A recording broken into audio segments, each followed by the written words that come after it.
네 개의 복음서인가? 왜 네 개의 복음서입니까? 그 당시에 그 상황 때문에 그렇습니다. 하나님께서 이스라엘 백성을 선택하시고 선민 백성으로서 그들을 통해서 하나님의 사랑을 전 세계에 전달하기를 원하셨습니다. 그래서 이스라엘 백성들에게 그 메시아가 올 것이다. 그 메시아는 왕으로 오실 것이다. 라고 그렇게 이야기를 했습니다. 그래서 그 이야기를 마태가 성령의 감동으로 기록을 했습니다. 그래서 마태복음은 메시아는 왕으로 오신 분이다. 그렇게 왕으로 오신 예수님에 대해서 포커스를 맞춥니다. 그 다음에 헬라인이 통치할 때 헬라는 문화가 발달했습니다. 그래서 생각하는 사람, 도덕에 생각하는 사람, 이런 것들도 헬라 문화에서 나왔는데, 이 헬라 사람들에게 예수님은 문화를 창출하고 문화에 초점을 맞춘 그 헬라 사람들에게 예수님은 완전한 사람으로 오셨다. 그래서 누가가 예수님은 완전한 인간으로 오신 예수님에 초점을 맞춰서 성령의 감동으로 기록을 했습니다. 그 다음에 로마가 이제 헬라를 정복하고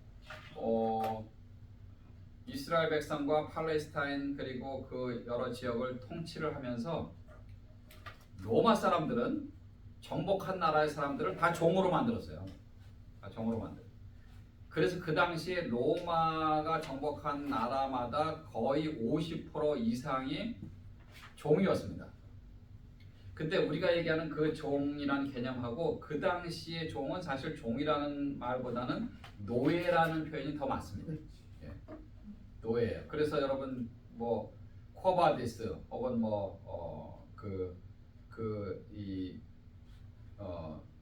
초대교회 시절의 그런 영화들 그런 거 보시면 노예를 막 사고 팔고 하는 거 그런 거 나오잖아요.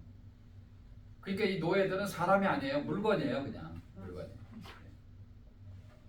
그러니까 그런 의식을 갖고 있는 로마인들에게 복음을 증거하기 위해서는 예수님도 종으로 오신 분이다. 그런 관점으로 이제 접근을 해서 그들에게 복음을 증거한 것이죠. 그래서 그 당시에 이제 헬라인이 그렇게 되고 그 다음에 이스라엘 백성들이 잠깐 독립을 했지만 또 로마가 통치하면서 그 세 민족이 같이 있는 그 상황 속에서 그들에게 맞는 복음을 증거하다 보니까 예수님은 왕으로 오셨다. 메시아로 오신 주님. 이스라엘 백성들에게는 그렇게 접근을 했고, 그 다음에 로마 사람들에게는 예수님이 종으로 오셨어. 그러면 이게 코드가 맞잖아요. 소통이 되잖아요. 그 다음에 헬라 사람들에게는 문화가 찬란한 그들에게는 예수님이 완전한 인간으로 오셨어. 그래서 미켈란젤로가 그 아비타인가요? 그 예수님을 이제 안고 있는 마리아하고 예수님하고 그런 것들이 다 그때 생겨난 거죠. 그리고 그 세 민족들 이외의 다른 사람들에게도 복음을 증거해야 되잖아요.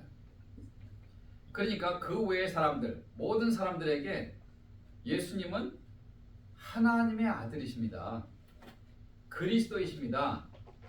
거기에 초점을 맞춰서 복음을 증거한 또 성령의 감동으로 말씀을 기록한 사람이 바로 사도 요한입니다. 사도 요한. 그래서 예수님은 하나님의 아들이다 하는데 이제 초점을 맞춰서 그렇게 복음을 증거했습니다.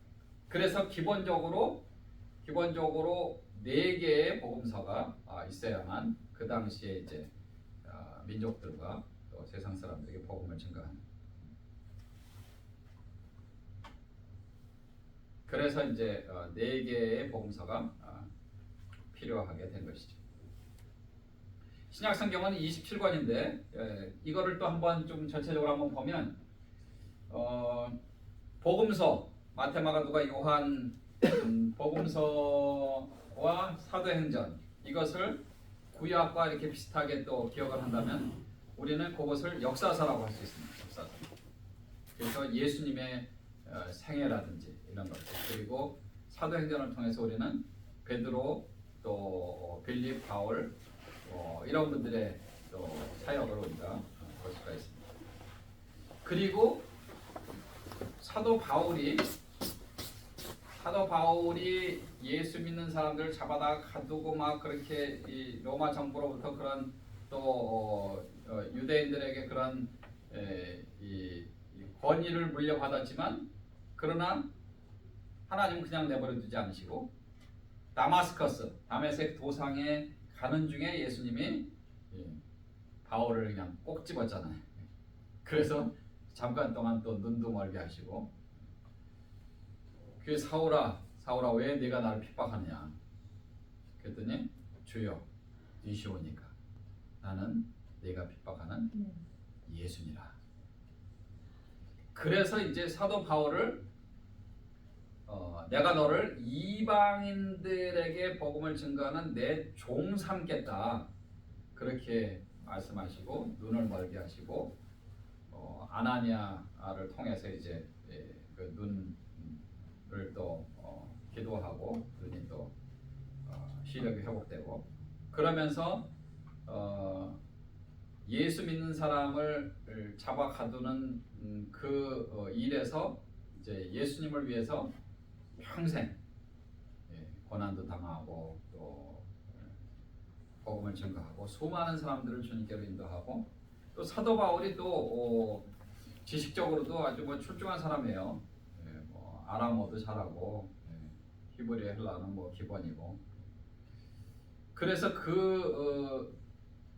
그것을 하나님이 사용을 하시면서 사도 바울로 하여금 이제 뒤에 또 말씀 좀 드리겠지만 이방인들에게 가도록 하셨어요. 갈라디아 지역을 가게 하시고 또 헬라 지역도 가게 하시고 또 소아시아 지역도 가게 하시고 그렇게 해서 가면서 그들을 위해서 기도하게 하시고 또 그들에게 서신을 보내도록 하면서 하나님의 말씀을 바울을 통해서 전달을 하면서 그게 이제 서신서가 된 것입니다. 그 사도 바울은 신약 성경에 13권 이상을 기록을 했습니다. 13권 이상이라고 말씀드리는 이유는 히브리서가 작자 미상인데 그 397년에 칼타고 종교회의에서 신약 27권의 성경을 정경으로 받아들이면서 히브리서가 누가 썼는지는 잘 모르지만 그러나 이것은 예수 그리스도의 대제사장 역할의 그런 모습들 또 레위기와 연관되는 그런 것들을 볼 때 이거는 하나님의 정경, 하나님의 말씀으로 우리가 꼭 알아야 됩니다. 그래서 정경에 집어넣게 됩니다. 그런데 잘 보니까 13권을 기록한 사도 바울의 문체라든지 표현이라든지 그런 것들이 굉장히 많이 들어있다고 학자들은 이렇게 본 거예요. 그래서 작자 미상이지만 아마도 만약에 작자를 찾는다면 사도 바울이 아닐까. 그래서 13권 이상을 기록했다라는 표현을 하게 된 것입니다. 그러나 사도 바울은 어쨌든 일단은 신약성경의 13권을 성령의 감동으로 기록을 했습니다. 그래서 사도 바울이 이제 교회들에게 편지를 보냅니다. 그래서 데살로니가 전후서, 골로새서, 빌립보서, 에베소, 갈라디아서, 고린도 전후서, 로마서가 이제 사도 바울의 교회를 향한 교회 서신입니다. 그 다음에 디모데 전후서, 디도 빌레몬서는 목회 서신이라고 합니다. 목회 서신.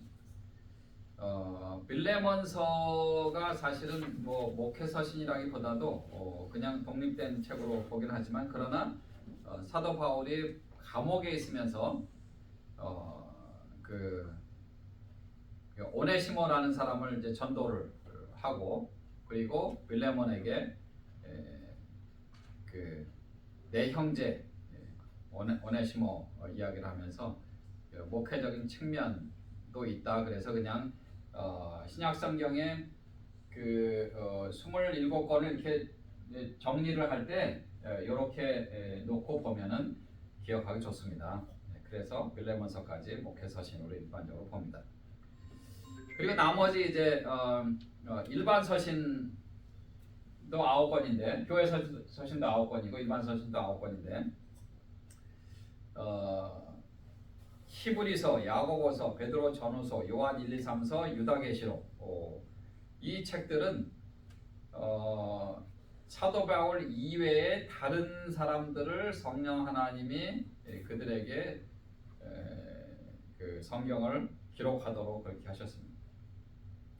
그래서 바울 서신의 교회 서신은 이 성경책 이름이 수신자의 이름을 따서 성경책을 이름을 했습니다. 예를 들어서 로마 교회 편지를 써서 로마서, 갈라디아 교회 편지를 쓰면서 갈라디아서 이렇게.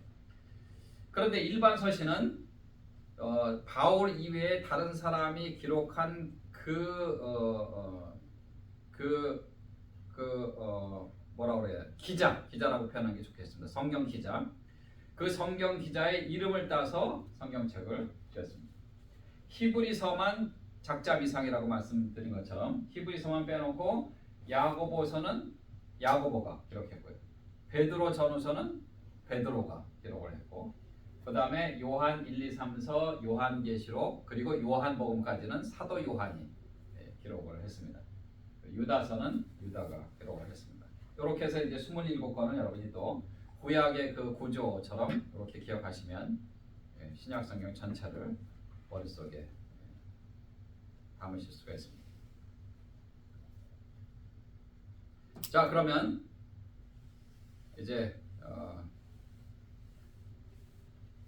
복음서 4권을 한번 우리가 조금 전에 말씀드린 거를 이렇게 도표로 한번 살펴보겠습니다.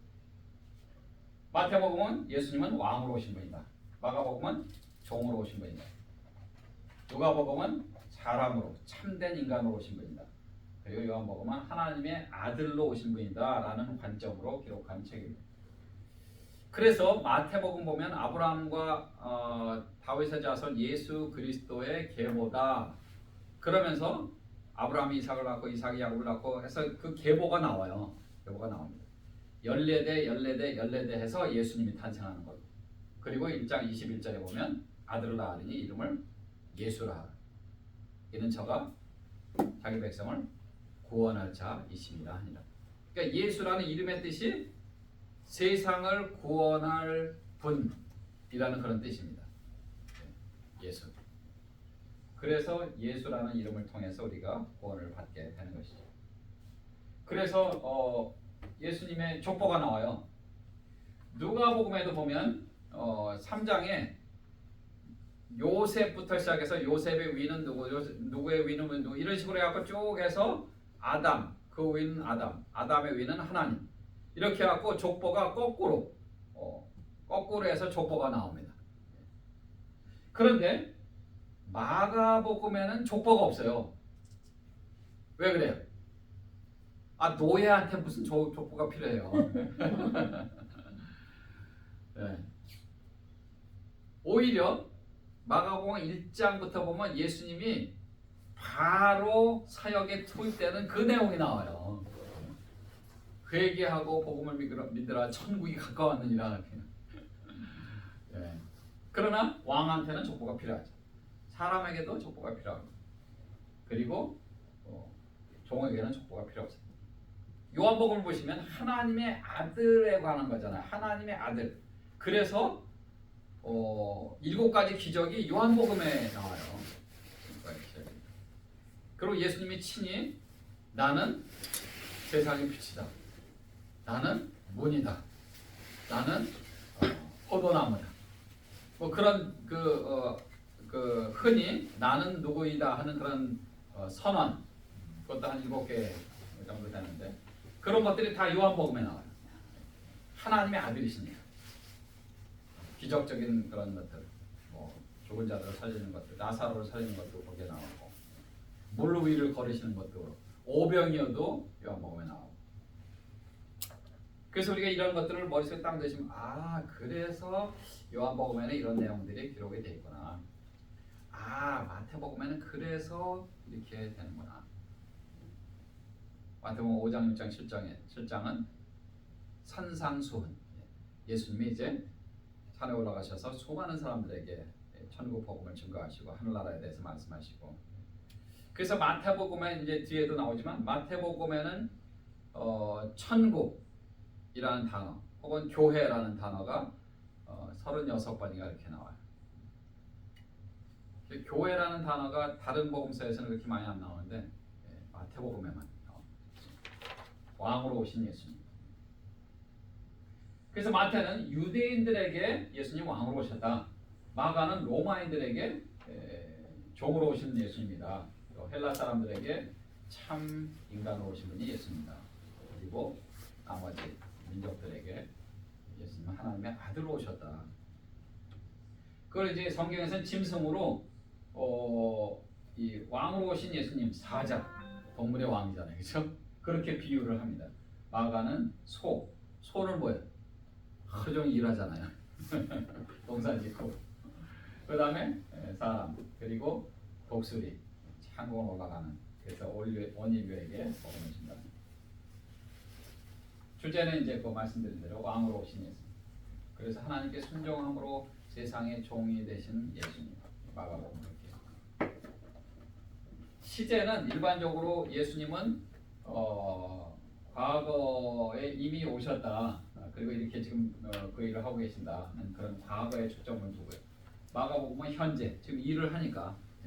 그래서 현재 예수님이 행하시는 모든 기적, 또 병자를 고치시는 내용, 이런 것들이 마가복음에 많이 나와요. 마가복음 2장에도 보면은 중풍병자를 그 침대째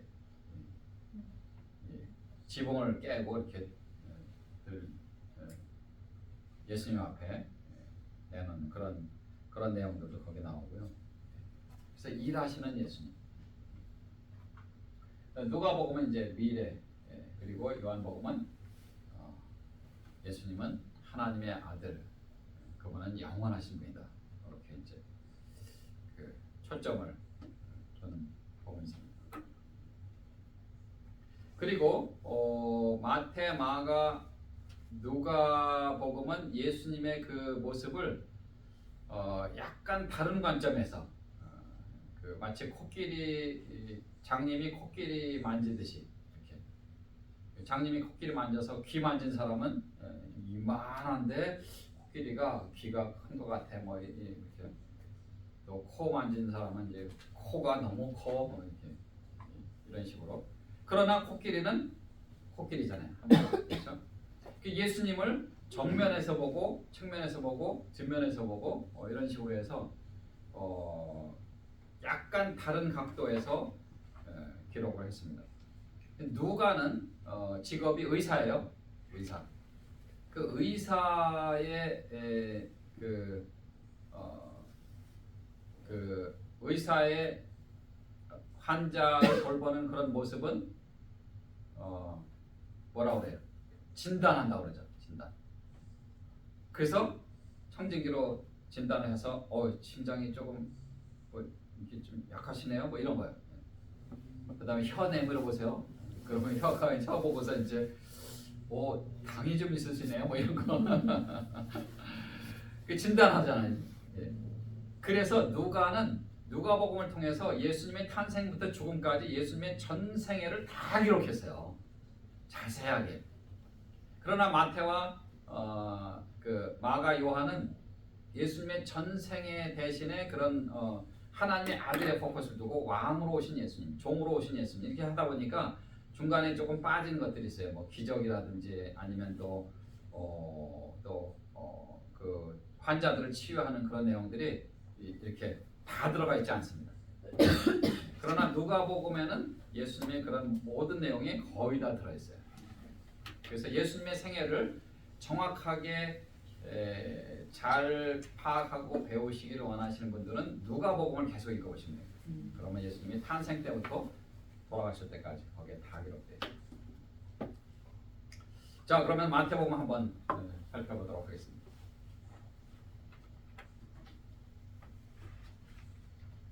마태복음은 말씀드린 대로 그 왕으로 오신 예수님에 대해서 이야기를 하고 있습니다. 그래서 1장 1절에 보시면 아브라함과 다윗의 자손 예수 그리스도의 계보라.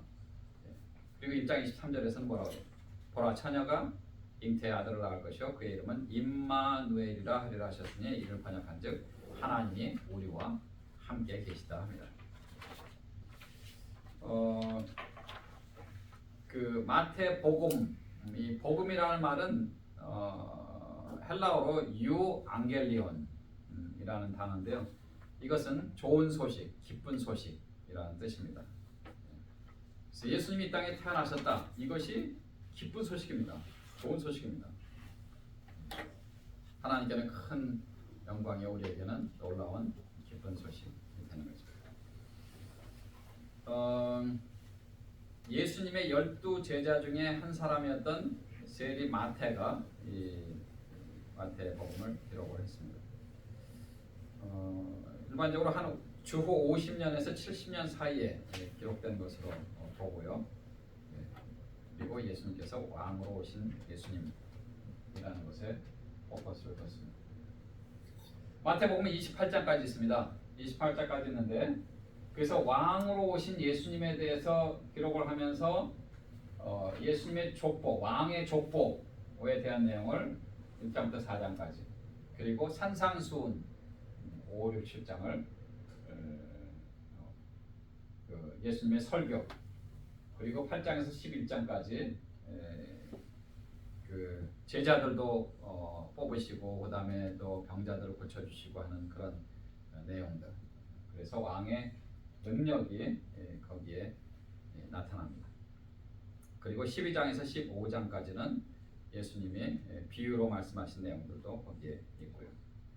그 다음에 16장에서 19장까지는 교회에 대한 이야기도 좀 하시고 이 반석 위에 내가 교회를 세우리라. 그래서 예수님께서 말씀하시는 그 왕의 원리 그리고 20장에서 25장까지는 종말에 대해서도 말씀하세요. 예수님이 종말에 대해서 말씀하시고 그 세상 끝에는 이러이러한 현상이 있을 것이다 하는 그런 내용들을 다루십니다. 왕의 예언에 대해서 그리고 이제 26장, 27장, 28장에 보면 이제 예수님이 잡혀가시고 십자가에 돌아가시고 그리고 3일 만에 부활하시는 내용. 그리고 28장 마지막 부분에 보면 이제 하늘과 땅의 모든 권세를 내게 주셨으니 그러므로 너희는 가서 모든 족속으로 제자를 삼아 아버지와 아들과 성령의 이름으로 침례를 내가 너희에게 분부한 모든 것을 가르쳐 지키게 하라. 그렇게 이제 유언을 남기시고 지상 대사명이죠. The Great Commission 말씀하시고 이제 승천하시죠. 그런 내용들을 쭉 보시면서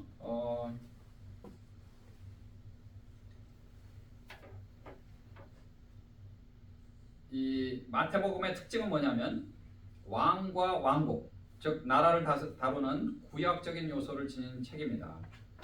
그래서 천국, 조금 전에 말씀드린 대로 천국, 하늘나라라는 단어가 36회나 나오고요. 그리고 복음서 중에서 유일하게 교회라는 말이 마태복음에 나옵니다. 그리고 6개의 설교 혹은 교훈이 마태복음에 담겨 있습니다. 산상수훈, 산상설교죠. 그 다음에 10장에는 12제자를 택하시고 전도자 파송의 교훈 그리고 13장에는 천국에 대한 비유를 말씀하시죠. 이건 이제 뒤에 또 더 좀 자세히 다루도록 하겠습니다. 그 다음에 18장에서는 하나님과 사람 앞에 겸손해야 된다. 그리고 용서해야 된다는 용서에 대한 교훈도 해주셨고 그 다음에 23장에서는 바리새인들이 하나님의 말씀을 문자적으로 지키고 하는 것도 중요하지만 그러나 하나님께서는 그거보다는 하나님의 사랑을 더 담기를 원한다. 바리새인들의 위선에 대한 책망을 하죠. 그리고 24장 25장에서는 그 종말에 대한 이야기를 예수님이 하시죠. 마태복음에는 비유가 15개 나오고요. 그리고 20개 기적이 나옵니다. 그리고 마태도 마태복음을 기록하면서 이방인들에 대한 특별한 관심을 보입니다. 그 예로 1장에 예수님의 그 족보가 나오면서 족보에 이방 여인이 2명이 나옵니다. 그 2명이 누구냐면 라합과 룻. 라합과 룻. 그래서 라합과 룻이 이방인인데 이방인들이 유대인과 결혼을 해서 자녀를 낳는 그런 일들. 그래서 룻 같은 경우는 이제 보아스가 나오미의 며느리로 모압에서 왔는데 얼마나 착하고 시어머니를 잘 돌보는지 와 저런 여자가 다 있나? 그래서 나중에 이제 그 자기네 그 집에 일하러 왔는데 그걸 보고 아내로 삼으려고. 그런데 이제 그 이방 여인을 아내로 삼으려면 뭐 어떻게 해야 된다 하는 그런 유대인의 법이 있기 때문에 보아스가 공개적으로 이야기를 하죠. 그래서 다른 사람들은 아내로 삼지 않겠다 그랬더니 이제 보아스가 아내로 삼았죠. 그리고 나서 그 룻이 다윗의 증조부를 낳고 또 이새를 낳고 이새가 다윗 왕을 낳습니다. 그런 것들이 이제 마태복음 1장에 등장을 합니다. 그래서 이방인에 대한 관심이 있다는 것을 여기서도 보여주고 있습니다. 그 다음에 아까 말씀드린 대로 온 세계에 복음을 증거해야 된다라는 지상대과제, 지상대명령이 마태복음 28장에 나오고요. 그 다음에 가룟 유다가 후회하고 자살하는 그런 내용이라든지 혹은 예수님이 돌아가셨을 때 큰 돌로 인봉하는 내용, 또 보초병을 배치해서 그 제자들이 예수님의 시신을 훔쳐가지 못하도록 한 것, 이런 것들, 그런 것들을 마태는 아주 자세하게 기록하고 있습니다. 왜냐하면 예수님이 돌아가시고 나서 3일 만에 부활하신다는 내용을 제자들에게 가르쳐 주셨거든요. 늘 설교할 때, 강연할 때 이렇게 좀 말씀하셨는데 로마 정부에서도 그걸 얘기를 들었죠, 당연히. 그러니까 예수님이 돌아가셨으니까 자기네들 십자가에 이제 처형한 거 아닙니까? 인간적인 시선으로 볼 때. 그래서 제자들이 예수님의 시신을 훔쳐다가 예수님이 부활했다고 이렇게 거짓말로 할 수도 있다. 그래서 지키라고 그런 거예요. 그래서. 근데 사실은 예수님은 진짜 부활하시고 부활하시면서 그 커다란 그게 한 2톤 정도 된다고 그래요. 그 예수님 무덤 앞에 있는 그 돌이 2톤이면 뭐 사람이 안 되죠, 잘. 뭐 무슨 기구나 뭐가 있어야죠. 아니면 많은 사람이 와서 이렇게 밀어야지만 조금 움직일 수 있는 그런 무게죠. 어쨌든 예수님이 그렇게 부활하시면 또 성도가 부활한다 하는 그런 아까 그 사두개인은 부활을 믿지 않았지만 예수님은 성도들도 부활할 것이다.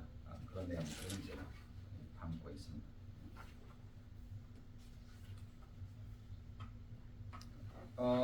마태복음을 기록한 마태는 여호와의 선물이라는 이름의 뜻을 가지고 있습니다. 그리고 레위 사람이고 세금을 걷는 세무장이었습니다. 나중에 이제 마태도 예수님의 12제자 중에 한 명이거든요. 나중에 이디오피아에 가서 전도하다가 잡혀서 순교합니다. 이제 초대교회 예수님의 제자들이 거의 다 순교했죠.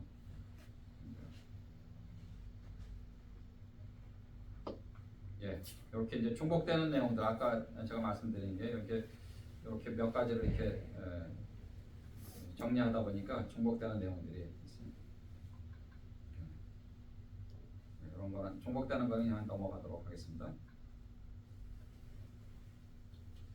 팔레스타인이나 수리아의 안디오 지역에서 그 성령의 감독으로 기록한 것으로 이렇게 학자들은 봅니다.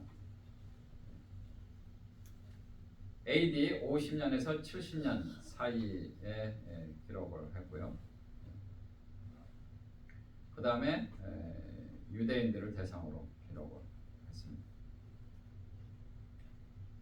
마태는 레위 지파의 후손이고요. 아버지 이름이 알페오입니다. 알페오. 그래서 알페오의 아들 마태 이런 표현이 나옵니다. 원래 이름이 레위입니다. 레위.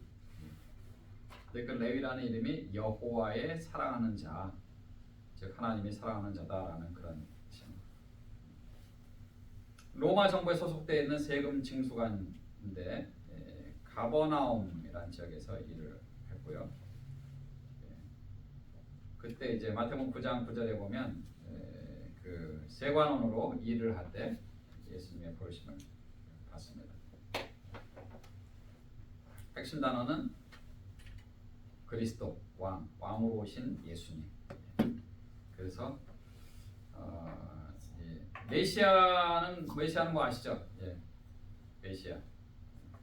히브리어 그리스도는 그 헬라어입니다. 원래 뜻은 기름 부음을 받은 자라는 뜻이죠. 메시아, 그리스도. 구약 시대 때는 기름 부음을 받는 사람이 세 종류가 있습니다. 첫 번째는 왕이 기름 부음 받는, 두 번째는 제사장이, 세 번째는 선지자가. 그런데 예수님은 하나님의 아들이시지만 기름 부음을 받으시는 왕으로 오신 분이시다. 우리가 기다리던 메시아시다라는 그런 이야기를 하고 있습니다.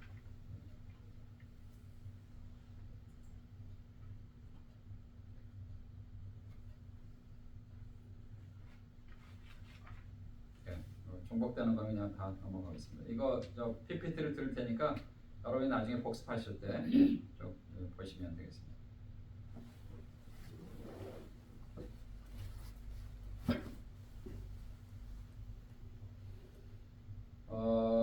마태복음에는 하나님 나라, 하늘나라, 천국이라는 단어가 36번 나오는데 이 천국에 대한 기사가 41번이나 나옵니다. 그래서 비유로도 말씀하시고 그러면서 천국에 대한 내용을 주님께서 제자들에게 말씀하시죠. 그래서 왕이신 예수님이 지배하시는 영역, 장소, 시간들이 이미 오심으로 이루어진 것들, 이런 것들을 기록하고 있고요. 또 특별히 24장, 25장에서는 예수님이 다시 재림하셔서 그런 모든 것들을 완성해 주실 것이다 라는 것을 강조하고 있습니다.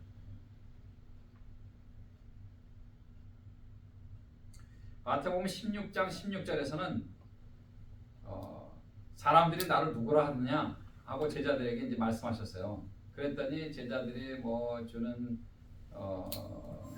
엘리야이십니다 이런 답변을 했는데 베드로가 주는 그리스도시요 살아계신 하나님의 아들이시니다 라는 100점짜리 답을 했죠. 그랬더니 예수님이 뭐라고 말씀하세요? 바요나 시몬아 내가 보기도다 이를 알게 하니는 혈육이 아니요 내 아버지시니라 라는 그런 칭찬을 해주셨죠. 그 다음에 이제 24장에서는 종말 시대에 이러이러한 징조가 있을 것이다 라는 것들을 말씀해 주셨는데 우리가 요한계시록 할 때 조금 좀 이 종말에 대한 것은 우리가 좀 조심스럽게 다뤄야 되는데 왜냐하면 아직 이루어지지 않은 것이고 그리고 학자마다 조금 다른 의견도 있고 그래서 종말에 대한 얘기는 그때 또 조금 다루도록 하겠습니다. 요한계시록 하면서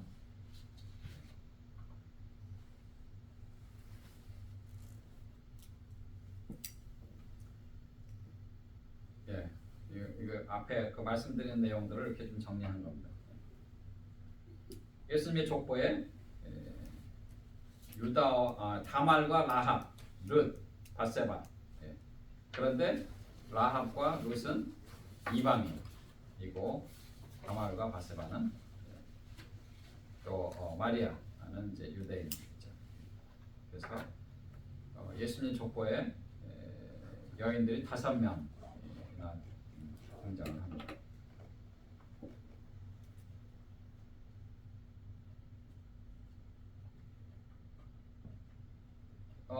예수님께서 마태복음 4장에 보면 시험을 받으십니다.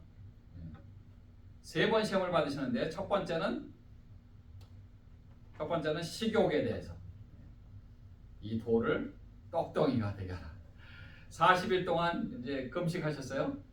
그랬더니 사탄이 와서 이 금식하신 분에게 음식에 대해서 시험을 합니다.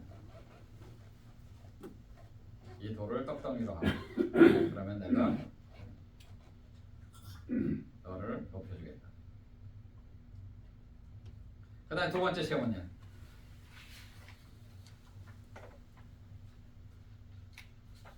두 번째 시험.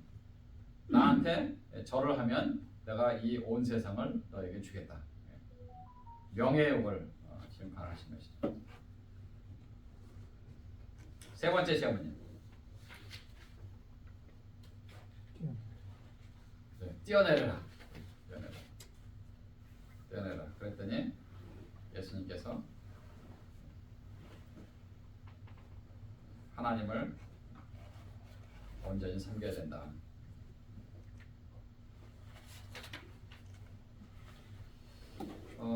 구약에 있는 말씀들을 인용하시면서 말씀으로 그 유혹을 다 물리치셨습니다.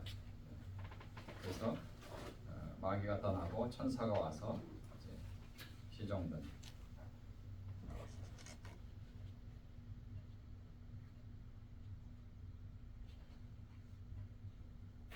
저도 그렇고 여러분도 그렇고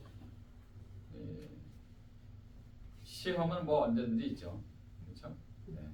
언제든지 시험이 있는데 그것을 우리가 말씀으로 이겨낼 수 있는 힘이 있으면 좋을 것 같아요. 그래서 저는 지금도 매일같이 이제 암송한 구절을 계속 까먹으니까 그래서 계속 복습하고 되뇌이고 그래서 하루에 한 50구절씩 복습합니다. 또 까먹으면 또 보고 까먹으면 또 보고. 근데 이 돌에다가 새기기는 어렵지만 딱 새겨놓으면은 그 다음부터 안 지워져요. 여러분 해보세요. 저도 자꾸 까먹어갖고 야 이게 이렇게 생각이 안 나고 어떡하냐. 근데 복습하고 계속 반복하니까 결국은 남아있더라고요. 남아있어요. 그래서 제가 설교할 때나 강의할 때나 이럴 때 암송한 구절을 가지고 안보고 하는 것들이 이제 머릿속에 다 담겨있기 때문에 그게 가능한 겁니다. 근데 그게요 예를 들면 이사야서 58장 11절 말씀, 나 여호와가 너를 항상 인도하여 마른 곳에서도 내 영혼을 만족케 하며 내 뼈를 견고케 하리니 너는 물된 동산 같겠고 물이 끊어지지 아니하는 샘 같을 것이다. 그 말씀을 사실 처음에 암송하려고 했는데 이게 안 외워지는 거예요. 잘. 그래서 전에도 한번 제가 간증했죠. 나 여호와가 너를 항상 인도하여. 그거만 그냥 하루 종일 나 여호와가 너를 항상 인도하여. 그것만 가지고 계속 반복한 거예요. 그다음에 그 다음 날 나 여호와가 너를 항상 인도하여 마른 곳에서도 요만큼씩 구절을 조금씩 애드해갖고 그 한 구절 외우는데 한 일주일 걸렸어요. 그리고 또 외우려니까 또 중간에 막히는 거야. 또 막히는 거야. 그러니까 이게 스무스하게 잘 연결되는 거는 빨리 외워지는데 그렇지 않은 경우는 자꾸 중간에 탁탁탁 막혀요. 그래서 또 다시 그렇게 했죠. 중간에 끊어서 하루 종일 그것만 하고 그렇게 해서 그거 하나 외우는데 거의 한 보름 이상 걸렸어요. 근데 한번 딱 되니까 그 다음부터는 이제 거의 막힘없이 나오는 거예요. 근데 그게 언제였냐면 약 9년 전입니다. 그래서 지금도 아침에 일어나서 물 한 잔 마시면서 그게 쫙 지나가는 거예요. 그러니까 9년 정도 지났으니까 하루에 한 번만 했겠어요, 제가? 생각 나는 대로 그냥 운전하다가도 뭐 나여와가 너랑 항상이다. 이게 툭툭 나오는 거예요. 그 하루에 한 두세 번 한다고 쳐도 그 구절만 해도 10년으로 계산하면 3,650번 이상을 반복한 거예요.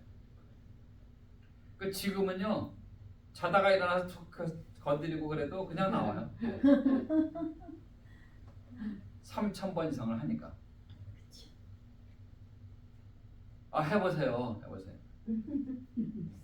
야 네가 이기나 내가 이기나 해보자. 아까 말씀드렸잖아요. 이 뇌는 늙지 않는데요. 뇌과학자들이 이게 진짜래요. 이게. 아 늙어서 그런가? 아니래요. 안 써서 그래요. 안 써서. 자꾸 쓰고 그러면 그러면 됩니다. 그래서 말씀으로 우리가 세상을 이기고 그러면 좋겠습니다. 5장의 7장까지는 산상수훈에 대해서 이야기를 합니다. 팔복을 말씀하셨는데 심령이 가난한 자는 죄인인 것을 인정하는 것이다라는 그런 의미가 있고요. 그리고 심령이 가난한 자는 천국을 받습니다. 애통하는 자는 회개하는 사람들을 말합니다. 위로를 받는다고 그랬죠. 온유한 자는요. 예수님의 성품을 담는 것을 말합니다. 땅을 기업으로 받는다고 했어요. 의에 줄이고 목마른 자는 영적으로 갈증을 하는 그런 사람들을 말합니다. 배불리 먹을 것입니다. 긍휼히 여기는 자, 용서하는 것을 얘기하죠. 그냥 핵심 단어만 말씀드리는 거예요. 그 마찬가지로 긍휼히 여김을 받습니다. 그 다음에 마음이 청결한 자는 하나님 앞에 순결한 사람들을 말하죠. 우리 성품이 좋은 분들이 예수 믿고 나서 정말 와 저렇게 순수할 수가 있을까 하는 그런 분들이 계세요. 그렇죠? 네. 뭐 여러분들 다 그렇지만 우리는 이제 그래도 좀 우리는 나이도 먹고 좀 성숙해서 그런 건데 20대 30대 젊은 청년들 중에도 야, 어쩌면 저렇게 순수할까라는 그런 사람들도 있어요. 가끔. 그런 사람들은 하나님 주신 성품도 있지만 그러나 정말 마음이 청결한 그런 삶을 사는 것이죠. 그런 인성을 가진 사람들이 하나님을 보게 된다는 거죠. 전능하신 하나님이 함께 하신다는 사실을 깨닫고 경험하게 되는 것이죠. 화평케 하는 자, 이것은 하나님께로부터 얻은 것을 얘기합니다.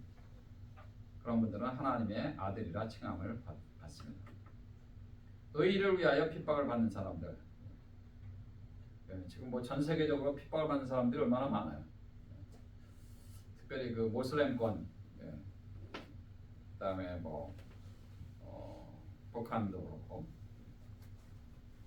그리고 그 불교 나라는 사실 뭐 핍박까지는 아닌데 워낙 그게 세력이 크니까 전도하기가 쉽지가 않고 교회도 많지 않고. 제 아들이 지금 방콕에서 비즈니스 하고 있는데 교회가 많지 않아 갖고 그래서 너 이번 주에 교회 갔니? 네 갔어요. 이번 주에 갔니? 아 이번 주는 뭐 바빠서 못 갔어요. 근데 교회가 뭐 1시간 거리에 있고 그래서 자기 다른 일 때문에 이번 주 못 갔다 오고 그런 어려움이 있죠. 그런데 이제 모슬렘권은 핍박이 심한 그런 환경이죠.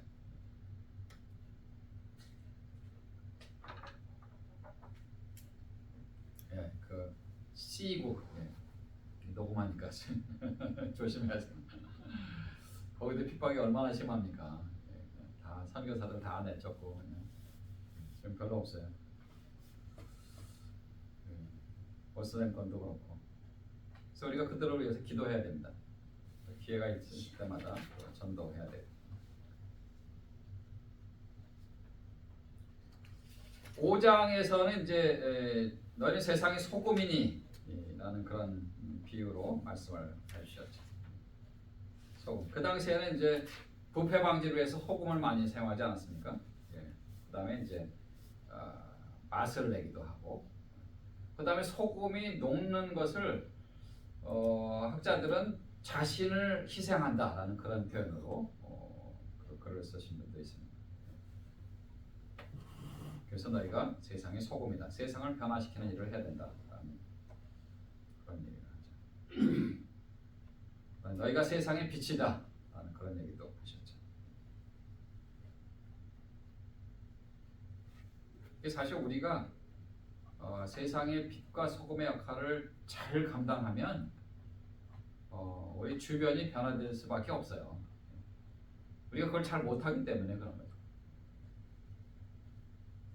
드라마에 나오는 것처럼 너나 잘하세요. 이런 얘기 들으면 이게 큰일 나는 거죠. 예, 복잡한 거죠. 하나님이 기뻐하시는 그런 삶을 하나님의 영광을 드러내고 복음에 합당한 생활을 해야 되죠.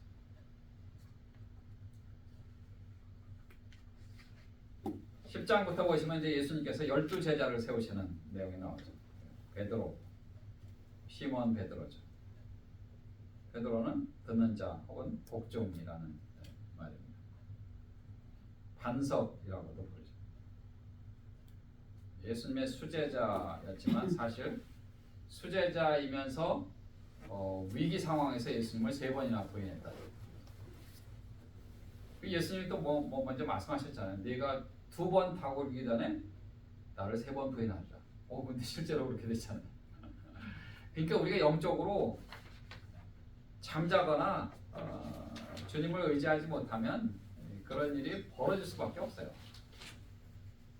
그게 우리의 생이죠. 안드레는 남자답다라는 뜻입니다. 베드로의 형제고요. 어부였습니다. 안드레가 원래는 요한의 제자였는데 예수님 만나고 이제 예수님의 제자가 됐죠. 야고보는 대신 들어앉다라는 그런 뜻이 있습니다. 세베대의 아들이죠. 요한의 친형이고 역시 어부입니다. 베드로, 야고보, 요한, 예수님을 가까이서 따라다녔던 세 인물 중에 한 명이 바로 야고보죠. 요한은 하나님의 은혜라는 뜻입니다. 요한도 어부입니다. 어부. 야고보의 형제였고요. 그런데 그 강직한 성격을 갖고 있어요. 그래서 불의를 참지 못하고 그 별명이 우레의 아들입니다. 우레의 아들. 그러나 이 사도 요한이 그런 불같은 성격이 있음에도 불구하고 사랑의 사도라는 별명도 있습니다. 요한 1, 2, 3서 또 요한복음 이런 데 보면 너희가 서로 사랑하라 이런 표현들이 많이 나옵니다. 이 기록에 의하면 사도 요한이 나이가 들어서 설교하고 전도하고 할 때도 제일 많이 사용한 단어가 사랑이라는 단어였답니다. 그래서 이빨 다 빠지고 막 합주가 됐는데도 사랑하라, 내가 다시 말하라니 서로 사랑하라 그랬다고 그래요. 그래서 사랑의 사도라는 별명이 있습니다. 빌립은 투쟁적이라는 뜻입니다. 빌립도 마찬가지로 어부죠. 나다나엘을 예수님께 모시고 왔습니다. 이 빌립이 사도행전 8장에서 12장까지의 핵심 인물입니다. 그래서 이디오파의 내시에게도 복음을 전거하고, 그리고 그가 복음을 받아들였을 때 이 간다게가 이디오피아의 국고를 맡은, 그러니까 재정부 장관이죠. 그 고위직인데 예수 믿고 그 구약에 있는 내용들을 다 듣고 나서 내가 하나님이 말씀하신 그 말씀을 내가 순종해야 된다. 예수님 믿었으니까 나 침 내달라고. 그래서 바로 침 내도 좋습니다. 바돌로메, 팔마의 아들이라는 뜻입니다. 나다나엘과 동일인이라는 추측도 있기는 합니다. 마찬가지로 바돌로메도 아라비아와 아르메니아에서 전도하다가 매 맞고 그 십자가에 거꾸로 매달려서 순교했죠. 베드로도 사실은 십자가에 매달려서 죽었는데 베드로도 십자가에 거꾸로 매달려서 죽었다고 해요. 그 기록에 의하면 자기를 십자가에 매달라고 하니까 잠깐만, 나는 나의 주님 예수님처럼 똑같이 그렇게 죽을 수 없다. 난 거꾸로 매달아라. 거꾸로 매달아라. 그래갖고 진짜 거꾸로 매달려서 순교 당했다고 그래요. 예수님의 제자들이 순교 당했을 거예요. 도마는 쌍둥이라는 뜻입니다. 도마는 이 제자들의 모임에 이 종종 빠진 제자 중에 한 사람입니다.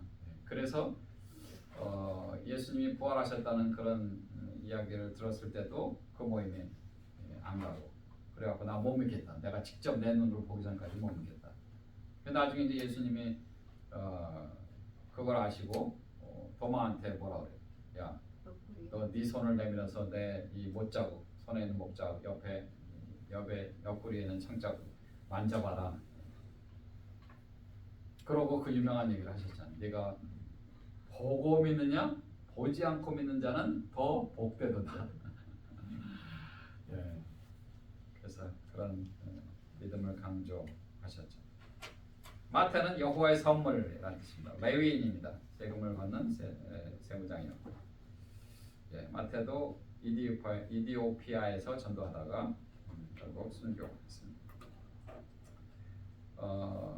야고보가 주님의 형제라는 뜻이고 알페오의 아들 야고보. 이 야고보도 바리새인들에게 붙잡혀서 성전 꼭대기에서 떨어뜨림을 받았어요. 그리고 순교했습니다.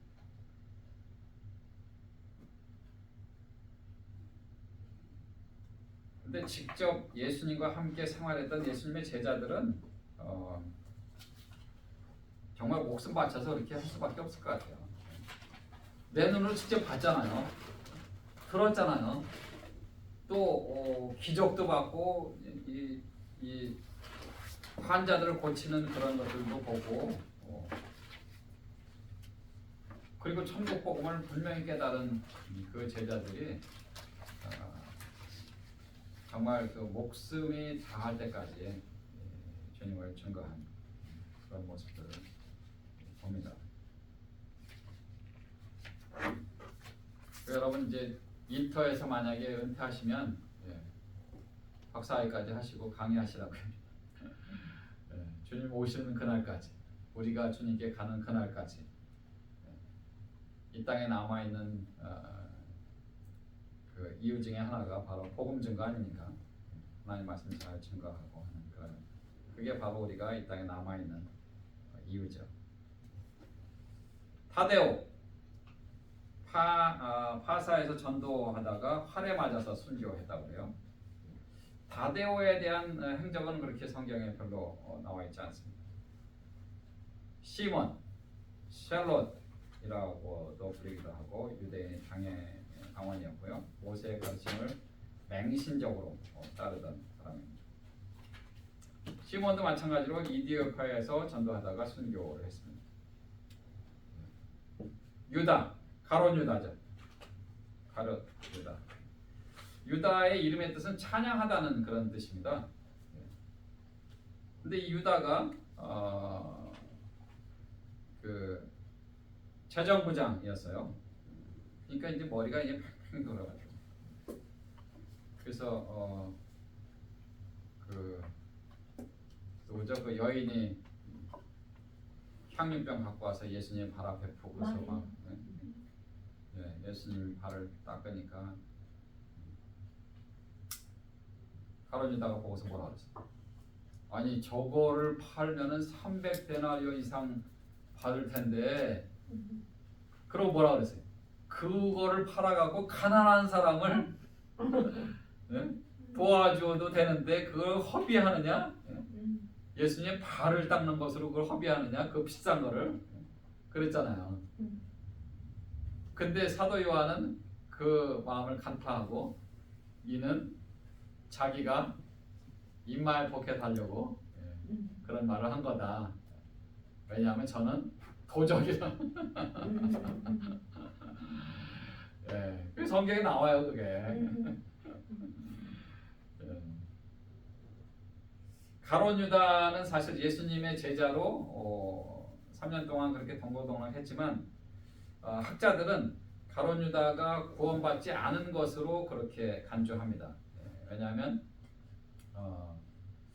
예수님을 스승으로 모시긴 했지만 메시아로 그리스도로 영접한 것이 아니고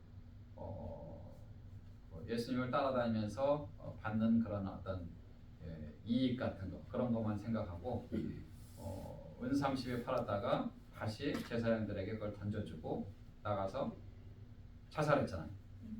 근데 예수님도 차라리 너는 태어나지 않으면 좋았었겠다라는 그런 말씀을 가룟 유다에게 하셨거든요. 학자들은 이제 그거를 볼 때 영적인 구원은 아마 가룟 유다가 받지 못하지 않았는가 그렇게 간주합니다. 그래서 근데 만약에 그것이 이제 사실이라면 우리는 천국 가면 가룟 유다는 볼 수가 없고 그런데 그 메시지를 통해서 우리는 교회에 나오는 수많은 사람들 중에도 구원받지 못한 사람들이 얼마나 많아요. 그렇죠?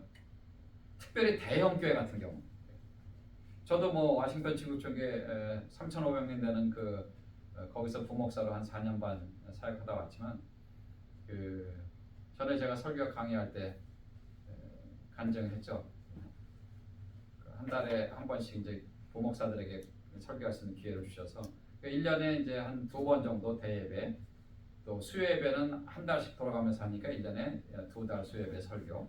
근데 대예배 설교 때는 저는 가끔 한 번씩 하니까 그 설교할 때마다 전도 설교했어요. 전도 설교. 여러분 예수 믿어야 됩니다. 예수님 안 믿으면 지옥 갑니다. 그 메시지죠. 물론 본문은 다 다르고 그렇지만 복음적인 설교를 했습니다. 그리고 예수 믿고 천국 가기를 원하시는 분은 손 드세요. 그러면 4부 예배 4부 예배 주일날 4부 예배 때 각 예배 때마다 적어도 한 2명, 3명은 손 들어요. 그러면 다 머리 숙여서 기도하시고 이제 물론 이제 그 워싱턴 지구촌교회는 또 전도 폭발 팀이 있거든요. 그래서 그 집사님들한테 집사님 오늘 내가 설교인데 그러니까 일부에는 누가 나오는지 그걸 제가 먼저 이제 파악을 한 거죠. 그 부서 그분들이 다 또 나오실 수가 없으니까 왜냐하면은 그 예배 끝나고 또 교사로 이렇게 섬기시는 분들 있고 그래서 그분들에게 이제 제가 그 구원 초청할 거니까 손 드시는 분들 또 데리고 가서 따로 다시 말씀 보여주시고 또 영접 기도까지 도와주시면 좋겠습니다. 그렇게 이제 그러면은 제 기억으로 최고 많이 손든 것이 한 8명인가. 그게 얼마나 이게 지금 신나요. 교회에 나오는 사람들 중에 구원의 확신이 없는 사람들에게 복음 전가하고 예수님 영접하고 천국 가실 분 손들고 성령이 감동하신 거죠. 그래서 또 해갖고 또 예수님 영접하고 정말 신앙생활하는 교회 생활이 아니고 신앙생활. 가룟 유다가 어쨌든 그렇습니다. 예수님께서 그래서 이 12명을 세우시고 잃어버린 양에게라 천국에 갖고 왔음을 선포하라. 맨몸으로 가라. 누구한테 돈 달라고 하지 마라. 뱀같이 지혜롭고 비둘기같이 순결하라. 그렇게 이제 말씀을 하셨죠. 그리고 성령께서 너희들에게 할 말을 주신다. 두려워할 자를 두려워하라. 하나님 두려워하라는 거죠. 사람의 원수는 집안에 있다. 집안에 있는 사람들도 지혜롭게 접근을 하고 선자를 위해서 기도하고 구원하면 선지자의 상을 받을 것이다. 우리가 직접 하지 못하지만 그들을 위해서 기도하고 구원하고 또 그러면 하나님이 그걸 그대로 기억하시고 그 상급을 주실 것이다. 그런 말씀을 해주시죠. 24장, 25장에 나오는 그 종말론에 대한 거는 아까 말씀드린 대로 요한계시록 할 때도 이렇게 같이 조금 좀 하루 더 다뤄드리도록 하겠습니다. 그래서 벌써 5시가 됐네요. 한 10분만 쉬었다가 조금만 더 하고 오늘은 날씨가 좋아서 그런지